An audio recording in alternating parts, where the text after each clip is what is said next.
Welcome back to the Prillworks channel. I'm working on a large apothecary chest and it has 21 drawers. I wanted to show you the joinery that I'm using for them, and this is called a half-blind lock joint. I've also seen it called a double dado joint or a tongue and dado joint, but I'll stick with half-blind lock joint because the half-blind aspect of that name is one of the main reasons that I've chosen it. It's a pretty simple joint that only requires 3 cuts, but the setup is pretty crucial, so let's get started.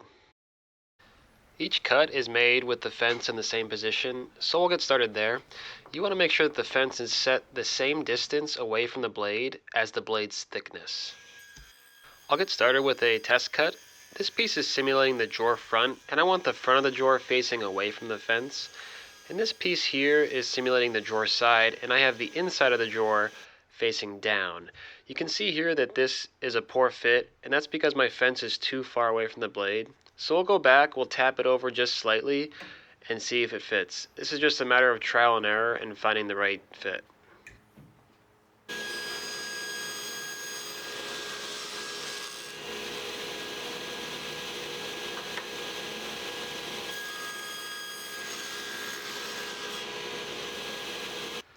This is just the fit we're looking for. There's still room for glue and it's not too tight.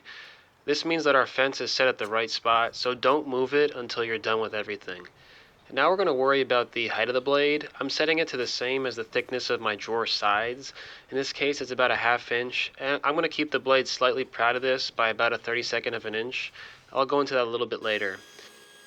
And now I'm making another test cut, and this is with the same material that I'm using for my drawer fronts. It's just an offcut, and I like to keep as many of these offcuts as I can because it allows me to dial in my settings perfectly. I almost ran out of these little test pieces. Luckily, I was able to get everything dialed in before I ran out. And so after this cut, I'm lowering the blade, and I'm lowering it so that I can clear the lower tongue, which is going to be about 3/16 of an inch high, but I don't want to hit the one that's on top.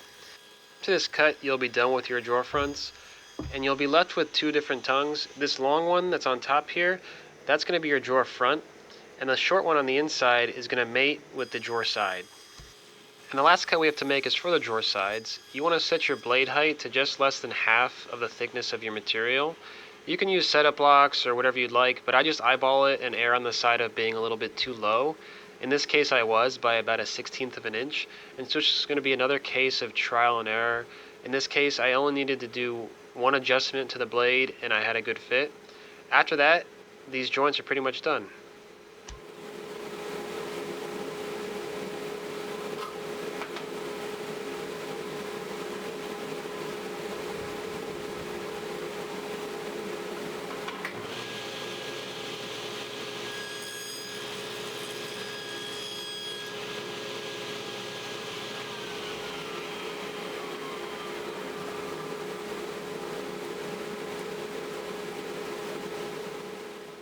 Having your blade slightly higher than the thickness of your workpiece for the first cut is what gives you this little lip here, and that's good because you can easily sand that back, but it's not so easy to sand the sides of the drawer flush with the front.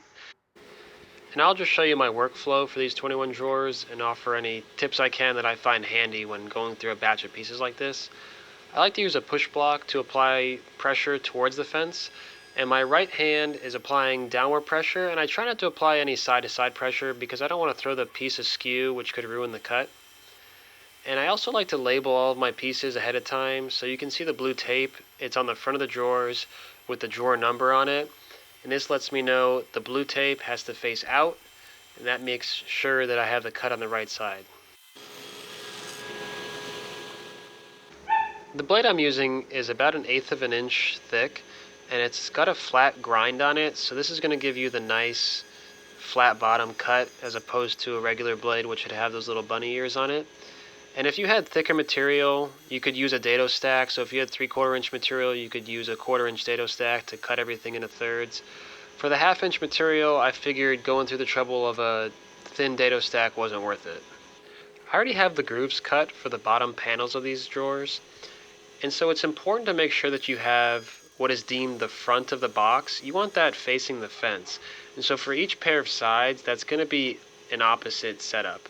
So for one of these, I'm going to have the groove leading the cut, and for the other piece, I'm going to have the groove following the cut.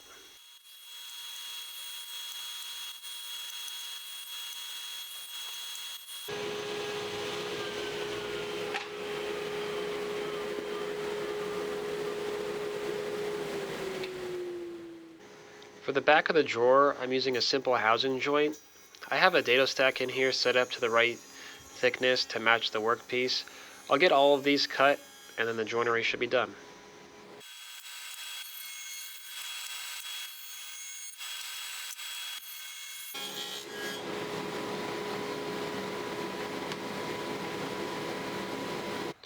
Here you can see how all the pieces go together. I don't have the bottom panel here, I still need to cut those. This is probably the largest size drawer I would make for this joinery. It's not the strongest joint you could use. I think half blind dovetails or box joints would probably be a lot stronger. But for as easy and simple as these are, I think they provide just enough strength for the use these drawers will see.